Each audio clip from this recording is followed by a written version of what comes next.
Lebih banyak orang yang sehat membayar dibanding orang yang sakit yang ditanggung. Kemarin kejadian ada rakyat yang ditolak rumah sakit harus buat KTP, meninggal gitu kan. Anehnya kok dimarahin, siapa suruh nggak bikin KTP? Kita nggak usah lagi mikir orang yang sakit itu diutamakan gitu. Betul. Jangan harus bikin KTP, kemudian dia meninggal, kemudian dia disalahkan. Itu salah karena nggak punya KTP Nggak boleh. gitu.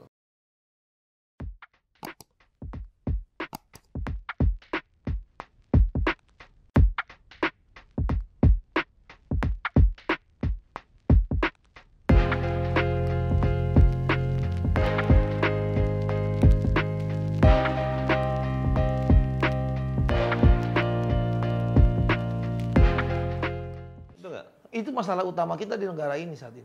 Dan itu yang harus mesti dibersihin. Banyak orang yang tidak melihat substansi masalah itu. Iya. Yang dipermasalahkan adalah hal-hal yang sebetulnya mendukung gitu loh. Itu saya juga sangat ya itu kembali lagi semua yang kita bicarakan tadi adalah bicara tentang keadilan. Mereka itu membutuhkan keadilan. Apa keadilan yang mereka butuhkan? Ya mendapatkan perlakuan yang layak, yang bisa at least dihargai sebagai seorang warga negara atau manusia.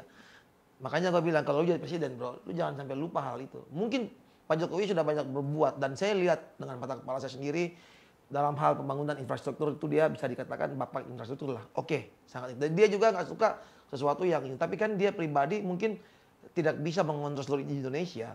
Nah, tapi yang sedikit kurang adalah yang saya lihat, saya berharap bisa diperbaiki juga adalah bagaimana pelayanan terhadap orang-orang yang susah, orang-orang miskin, orang terlantar itu yang paling utama gitu. Justru kalau saya jadi presiden nanti, saya dulu bilang saya akan berkantor keliling gitu.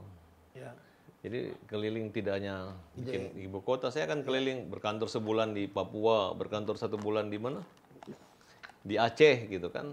Betul. Ya gitu saya maunya supaya tahu kan kalau presiden sekarang kan enggak ini. Sekarang contohnya mengenai IKN lah, bisa saya kritik sedikit IKN. IKN. Kan negara kita lagi sulit gitu kayak ekonomi. Kenapa? Saya nggak tahu pertimbangan apa di Kalimantan ya, walaupun disetujui DPR. Nah, di sini saya melihat kegagalan DPR ini adalah ketika dia menyetujui gitu. Karena menyangkut ibu kota baru tidak masuk dalam visi misi presiden untuk periode keduanya. Tiba-tiba terjadi perubahan, kemudian disetujui kita harus punya ibu kota negara baru gitu. Nah, saya nggak tahu dampak apa yang terjadi sekian tahun ke depan dengan negara kita ini. Membutuhkan uang yang sangat banyak. Iya, kalau menurut saya sih kenapa nggak, kan dampak pandemi ini udah nggak kayak dulu kegiatan. Orang bisa kerja dari rumah. Iya. Dan semua selesai gitu. Bahkan makin canggih loh. Iya. Baik IKTP, pajak, semua itu makin canggih. Online gitu. Jadi kita merasa seperti nggak perlu manusia lagi. Ada teknologi kan kira-kira. Jadi manusia harus merubah gaya hidupnya bagaimana mencari. Ya mungkin dengan masalah ini lebih aman bekerja di laut, nggak ada polusi, bisa jadi orang bekerja di laut. Betul. Jadi nelayan atau apa kan, tapi bikin tambak atau di laut kan. Tapi kan selama ini orang kan pengen jadi pegawai negeri, pengen jadi pegawai yang kantornya dekat Monas gitu kan. Harusnya ada perubahan. Nah, makanya saya bilang tadi dalam sisi transformasi, bukan hanya restorasi tapi transformasi. Jadi baik saya sampaikan di bidang pendidikan terjadi. Awalnya pasti kalian bilang, wah kalau nggak sekolah, nggak pergi belajar, bodoh. Padahal ternyata mungkin lebih fokus itu orang pakai virtual. Iya, iya. Gue ini nggak tahu ya, orang lain anggapnya itu kontroversi ya. Kalau bagi gue setuju. Di luar negeri itu kan, nah sekarang udah mulai dipakai di sekolah-sekolah luar negeri yang ada di Indonesia tuh. Bayangin bro, kita satu orang mendapatkan 12 mata pelajaran oleh 12 guru yang berbeda. Mereka masing-masing punya kemampuan masing-masing. Tapi coba disuruh guru matematika dia ngajar bahasa belum tentu dia ngerti. Tetapi anak kita, anak-anak murid dulu itu dipaksa 12-12-nya kita harus paham semua. Dan kalau satu yang kurang bisa-bisa nggak naik kelas. Dan sekarang udah mulai ngikutin luar negeri kan. Udah mulai mana yang dilihat, oh ini anak kayaknya kemampuannya di sini aja nih. Nah, kembali lagi ke penjelasan lu sama si Najwa beberapa waktu lalu itu, mungkin bagi orang lain dipotong-potong dibuat jadi parodi lucu, tapi kalau gue yang terbukti begitu gitu loh. Dalam konteks sekolah, nggak perlu sekolah terlalu panjang-panjang kan. Nyatanya juga banyak orang yang akhirnya sukses di usia yang muda, mungkin nggak sekolah pun dia bisa sukses, artinya keahliannya. Betul gitu loh. Nah hal-hal seperti itu yang perlu klarifikasi ya, bukan karena kita teman sahabat, tapi gue meyakini sesuatu yang betul, gue pingin mengubah kembali paradigma itu sehingga orang jangan berpikir bahwa pada waktu Bro Farhad komunikasi sesuatu yang sifatnya serius dan mungkin itu bagus, Orang menganggapnya seperti cuma bercanda atau lagi mau buat kontroversi lagi nih, based on dari hal-hal sebelumnya gitu lah. Ini yang gue pingin membuka di sini, bro. Sekolah tuh gue setuju gitu. Sekarang orang sekarang juga sekolah kan online tuh, nggak ketemu langsung juga gitu. Bisa. Jaminannya nggak apa dia. Jadi kan sebetulnya hidup itu tiap hari ada perubahan dan apa yang menjadi visi lu berapa tahun lalu sudah mulai banyak teman-teman saya bilang usia pendidikan itu juga jangan terlalu lama gitu. Betul, gue inget tuh. Kalau orang umur 4 tahun bisa masuk kuliah, masuk apa? Umur 4 tahun bisa masuk SD? Ya silahkan aja masuk. Iya. Kalau misalnya dia bisa menyelesaikan program SD itu dalam waktu enggak 6 tahun, 3 tahun enggak masalah. Betul, paradigma orang yang selalu berpikir bahwa ya umur 7 tahun baru boleh masuk SD. Itu kan sebetulnya terbawa dalam pikiran kita aja. Sebetulnya nggak ini juga kan, nggak satu hal yang harus juga kan. Tapi luar biasa lah bro. Pemikiran saya waktu itu begitu gitu. Maksudnya bahkan orang umur 13 tahun menurut saya udah dewasa menurut saya pribadi. Iya, betul. Ya cuman kalau orang udah 18 tahun terus kuliah sampai umur 22, 23 tahun masih dianggap anak kecil. Betul. Sampai menikah kita kan dianggap dewasa setelah menikah loh. Menikah. Nah. Sebelum punya pasangan tetap masih dianggap anak orang tua gitu kan. Anak orang tua. Beda kalau budaya di luar itu dari kecil udah dagang dari SMP, jualan karet, jualan es mambo itu kan. Kalau kita nggak bisa dimarahin. Tamat SMA dagang orang tua marah. Kenapa kamu fokus aja sekolah gitu. Jadi bisa disimpulkan bro, seorang yang dianggap kontroversi tapi seorang kontroversi yang saya itu mau membuat sederhana aja. Sekarang kita mau di bidang apa nih? Masalah perizinan ya. Presiden itu nggak usah perintah presiden. Siapa-siapa yang menggunakan atau mendapatkan jabatan saat itu bagaimana dia mempermudah, dia membantu gitu. Kalau orang kita kan karena gaji kurang, cari makannya dari perizinan, dilama-lamain, akhirnya orang bayar uang. Itu yang terjadi di negeri ini. Dan bukan cuma di bagian perizinan aja, hampir semua bagian seperti itu. Kayaknya kalau bisa dapat momentum dia punya kekuasaan, lalu dia bisa ada bergening dikit, dia lama-lamain. Nah makanya kalau saya jadi presiden nanti nggak usah ada setoran BPJS itu nggak perlu. Orang kaya juga kita gratisin. Karena orang kaya itu membayar pajaknya besar, dia harus diberi penghargaan juga gratis gitu. Jadi, itu urusan. Gue pernah ngomong sama teman yang kemarin pingin jadi kepala daerah nih. Iya. Di daerah lu ini dari bupati ke bupati selalu ngomong tentang pendidikan gratis, tapi faktanya sampai sekarang daerah itu nggak pernah ada pendidikan gratis ya. Nah kenapa? Alasannya setelah jadi bupati, alasannya bukan. Aduh susah membagi mana yang orang mampu nggak mampu. Kalau gua pukul rata semua. Pukul rata semua. Kenapa? Dengan pukul rata lu lebih gampang kan? Tinggal bikin semua nggak usah ini. Lah tapi kan mereka berkelebihan kenapa nggak bayar? Udahlah, dia cukup di masalah bayar pajak dari orang tuanya. Mereka anak-anak ini biarkan mereka sekolah gratis sama seperti yang nggak mampu dan yang mampu. Disitulah lu bisa buktiin bahwa daerah lu bisa betul-betul berubah gitu loh. Dan itu susah dipahami banyak orang. Kenapa? Karena visinya nggak nyampe ke pemikiran. Makanya saya bilang gini, kalau gue jadi presiden nanti, ya kualitas kesehatan gratis pasti. Kemudian pendidikan ini gue perbaiki bagus benar gitu. Nah, karena kalau memang pendidikan itu berkualitas dan bagus, di situ ada bakat kejujuran di situ. Nah, jadi otaknya orang itu ya takut nggak bayar pajak, kemudian tertib, aturan segala macam damai. Nah, kalau sekarang enggak gitu. Kenapa? Karena memang ya kita membandingkan semasa pandemi ya karena peran orang tua itu sebanyak kayak yang awal saya katakan kenapa guru-guru itu yang sebenarnya takut anaknya bodoh itu bukan guru, orang tua sendiri gitu. Makanya kita paksain anak kita itu supaya pinter gitu, supaya dapat ranking kan gitu kan.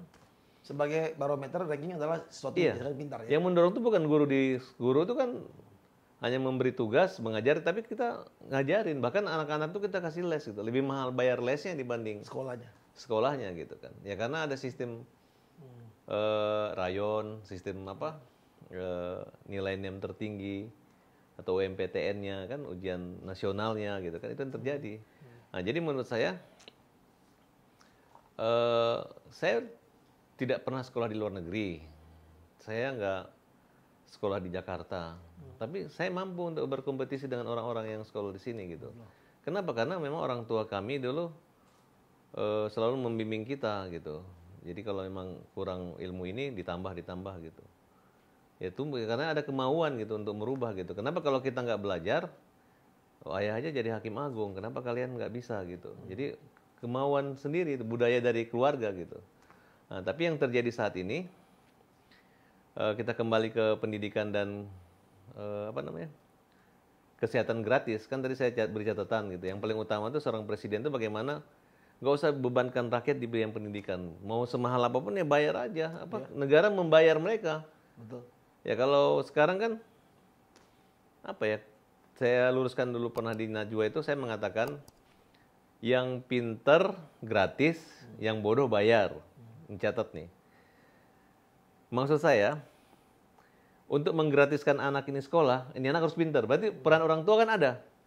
Orang tua mengajarin anaknya, kakaknya ngajar adiknya supaya pinter nih, supaya kamu gratis gitu. Jadi ada motivasi. Ya, kan tujuannya kan sudah itu modal banget. Tujuannya Ketika bagus. anak ini malas, orang tuanya malas mengawasi anaknya, berarti kan anaknya harus membayar uang kuliah, uang sekolah karena dia nilainya rendah gitu kan.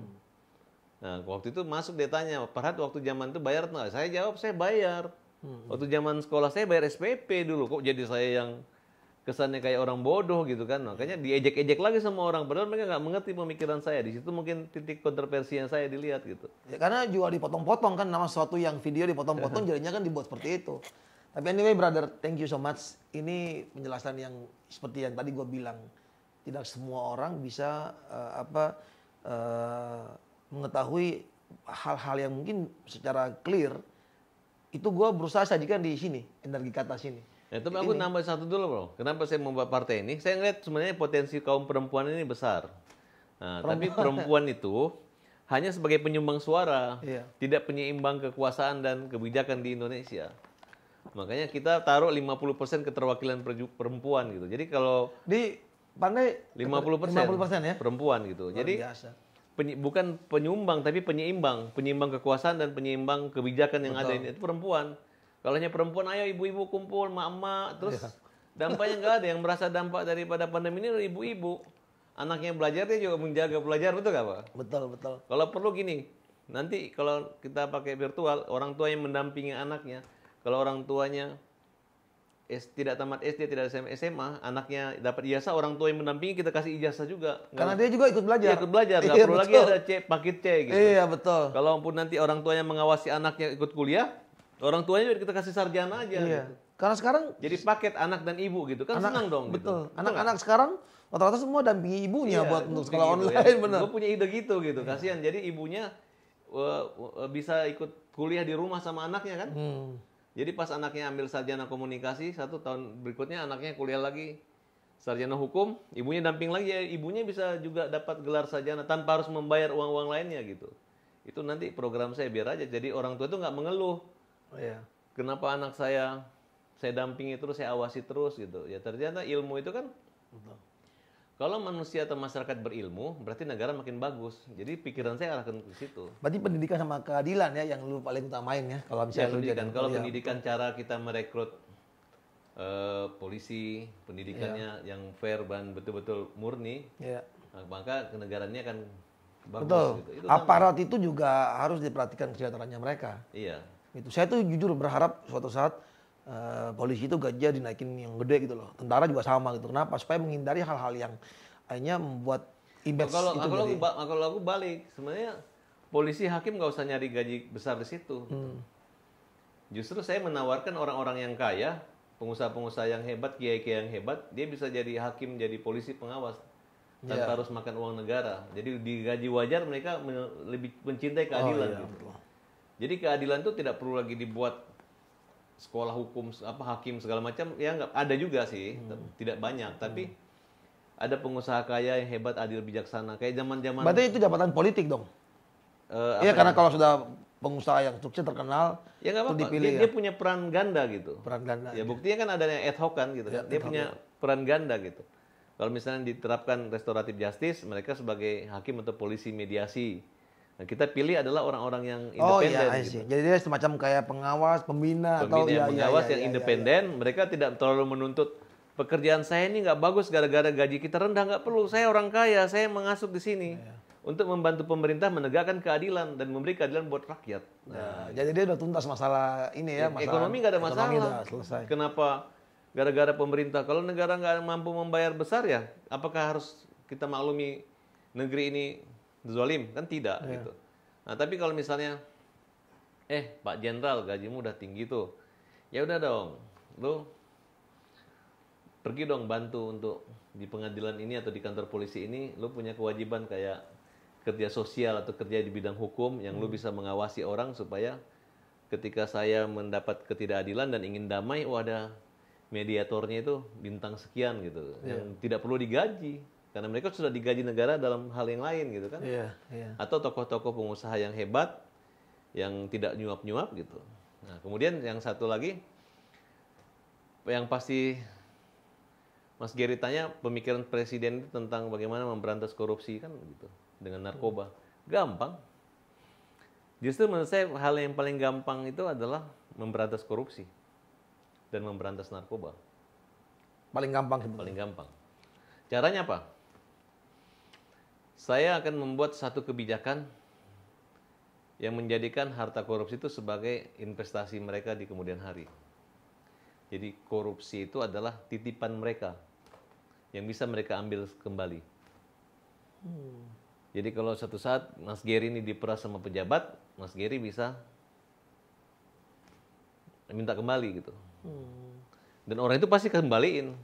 Karena Mas Gary akan kita lindungi dan mereka itu akan kita denda berkali-kali lipat lagi gitu. Tapi tetap di penjara nggak orang yang melakukan? Yang Mas Gary yang nyuap atau dipaksa nyuap nggak akan kita penjara.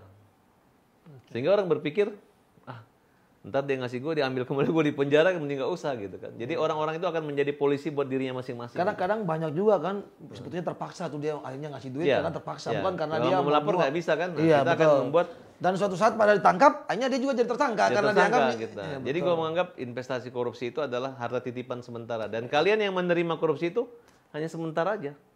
Ketika orang ini tertekan dan tergantung oleh kalian. Tapi ketika orang ini sudah nggak menjabat atau ketika dia udah bokeh lagi, dia bisa mengambil dan kalian harus kembalikan berkali-kali lipat. Luar biasa memang ini. Begitu juga narkoba. Jadi kalau misalnya penjualnya, bandarnya bisa membuktikan dia menjual, yang ditangkap yang membeli. Kalau pembelinya bisa membuktikan bahwa dia membeli dari bandar, yang saya tangkap itu adalah bandar. Jadi masing-masing itu bisa menjadi polisi buat masing-masing. Gitu. Karena mereka kalau dibiarin ditangkap dua-dua, mereka takut dan mereka akan menjadi sesama penjahat di lingkungan penjahat. Betul. Tapi kalau mereka dijadikan polisi masing-masing, dia malah menjadi polisi di setiap lingkungan masing-masing juga. Luar biasa ya. Jadi ini inovasi juga nih memang. Memang calon presiden kita nih. Ya teman-teman bisa lihat kan. Sekarang dengan melihat penjelasan dari Farhad Abbas kan kelihatan tuh. Apa ya sebetulnya mungkin selama ini image tentang kontroversi sebetulnya. Dan bikin undang-undang itu kalau ada risetnya atau sosialisasi sampai ratusan miliar gampang. Gue bisa bikin undang-undang sendiri. Yang berpihak pada keadilan gitu. Berpihak kepada keadilan. Bukan berpihak pada negara atau berpihak pada rakyat, tapi berkeadilan gitu. Yang simple gitu. Saya sebenarnya anggota DPR RI ini nggak perlu sampai 500-600. Kebanyakan ya. Kebanyakan. Nah, terus akan gue perbaiki fungsi dan peran DPD, senator itu saya akan perbaiki semua gitu. Dan ngapain banyak-banyak anggota DPR RI cuma mengurus 34 provinsi. Sudah ada gubernur, sudah ada satuan dinas-dinas segala macam, nggak perlu. Hanya buang-buang uang aja. Ngapain bayar Krisdayanti 1 tahun 5 miliar? Mereka, ya kan? Betul nggak? Artis-artis yang saat ini di DPR RI itu juga mereka ngurus TikTok doang kok, ngurus IG cuma begini tuh. Ya harusnya jabatan yang berkualitas ini membuat kita semakin tahu kualitasnya gitu. Sepakat. Ya, nggak perlu dia bilang kalau dia hanya main TikTok aja, main senyum-senyum, main gitu tuh ngapain gitu, nggak serius gitu. Ya. Uang miliaran perbuatan, nah itu yang terjadi gitu. Maka maksud gue, ya udah dikurangi aja, kita rubah bisa kok gitu. Cuma yang jadi masalah kan sistem kita yang membuka ruang untuk semua orang bisa menjadi itu.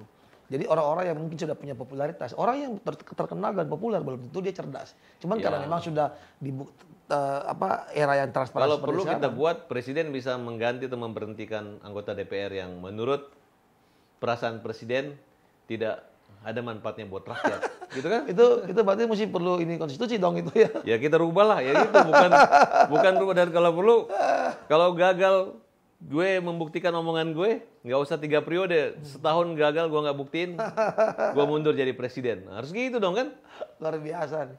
Luar biasa. Sebenarnya masih banyak banget yang ingin gue ngomong sama lo, brother. Cuman memang kayaknya kita sudah. Gue masih banyak ngomong tentang iya, perempuan, tentang hak perempuan yang gue harus ngomongin gitu kan. Oke. Kita tambah untuk jelas apa ini tentang hak perempuan itu penting. Nah, perempuan itu nggak saya katakan bodoh, tapi belum pandai lah gitu. Jadi perempuan itu selalu merasa harus beda hak antara perempuan yang nikah siri dengan nikah resmi gitu. Jadi dia selalu merasa dia itu hebat gara-gara dia nikah resmi gitu. Nah, akhirnya laki-laki punya istri siri 5, nikah resmi 1 gitu. Jadi dianggap diakui oleh negara cuman 1 yang resmi gitu. Dia udah puas, padahal kalau saya buka cara berpikirnya berbeda nih. Saya buka ya cara berpikir perempuan. Kalau suami kamu punya istri sirinya 5, kamu 1, yang untung ini laki-laki. Iya. Karena dia bisa dengan 6 perempuan. Nah, tapi kalau kalian bilang harusnya pemerintah menyamakan antara nikah siri dengan tercatat gitu. Akhirnya yang terjadi apa? Laki-laki nggak akan nikah lebih dari 1 kali, dia kapok. Ntar yang pakai seragam Dharma Wanita 6 orang. Ntar yang gajinya, warisannya dibagi 6 orang kan. Akhirnya laki-laki nggak mau nikah hanya 1 orang gitu. Makanya jangan bedakan yang nikah siri itu. Kalau kalian bedakan akhirnya yang terjadi yang untung laki-laki. Iya. Betul nggak? Cuman nikah siri kan di bawah tangan.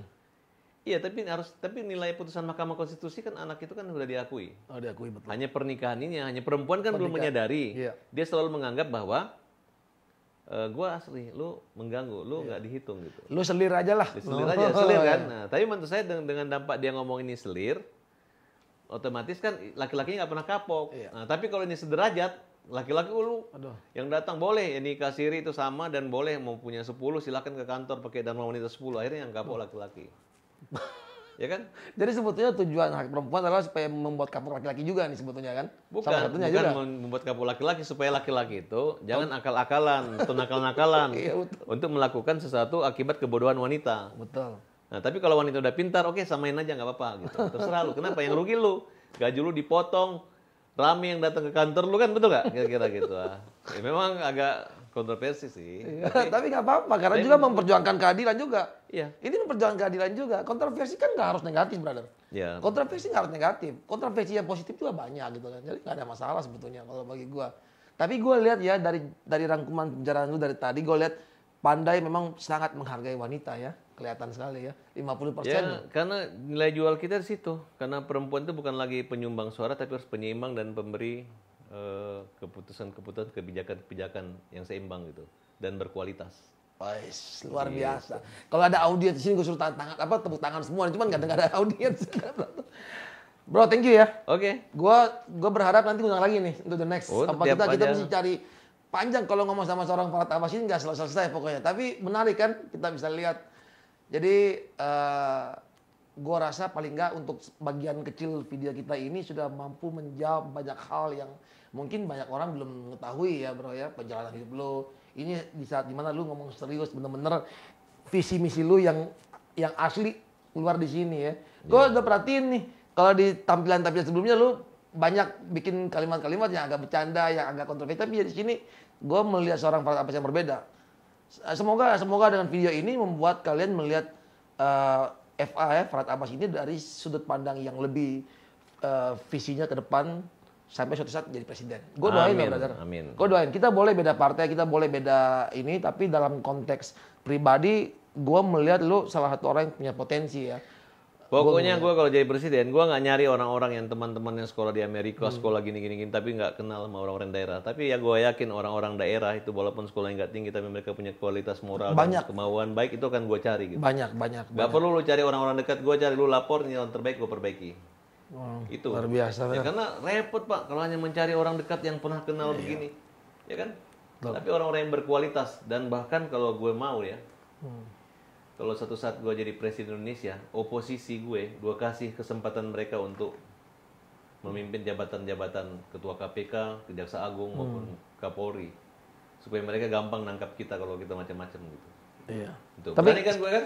Sekarang kan juga sudah kan? Apa? Pak Prabowo kan jadi Menteri Pertahanan juga kan? Ya itu kan. Artinya kalau dari satu negara potensi departemen yang paling kemungkinan bisa misalnya itu, apa? Kalau menurut saya kalau oposisi memegang Menhan itu nggak ada kaitan, kita nggak pernah perang. Coba deh kasih ke Prabowo nangani Kapolri, jadi Menko Polkam, Gitu. jadi Jaksa Agung. Tapi Minister of Defense kan juga bisa untuk kudeta. Kalau di di negara-negara luar kan Nggak potensi bisa. itu kan pasti Nggak ada kan. bisa. Karena kan jabatan kebijakan pimpinan gitu. Iya. Karena kan semua polisi ini dilantik adalah untuk setia sama negara. Betul. Bahkan saya lihat, ya mudah-mudahan banyak keluarga dari pejabat-pejabat yang bersumpah mati. Sumpahnya pun jangan hanya demi Allah tidak akan melakukan korupsi. Kalau perlu sumpah mati, sumpah pocong, tidak akan korupsi. Kan kira-kira begitu kan? Iya, betul. Supaya ketika mereka belum habis masa jabatannya, anak istrinya mati semua karena melanggar sumpah. Gitu. Ya ini harapan saya gitu. Karena mau jadi pejabat, Harus betul-betul serius. ya nggak bisa dia hanya saya nggak akan korupsi tapi kaya. Saya nggak akan korupsi tapi punya mobil banyak, punya hotel, punya rumah, punya kapal. Dari mana kekayaannya gitu kan? Betul. Dan nantilah kalau saya jadi presiden, kalau perlu orang-orang nggak bisa membuktikan kekayaan yang dari mana pada zaman dia berkuasa, kami rampas kembali dan kita kasih ke rakyat. Luar biasa. Kita rampas kembali. Luar biasa memang ini. Termasuk Pak Jokowi, Ibu Megawati, Pak SBY kita ambil semua gitu kan. Ya kan?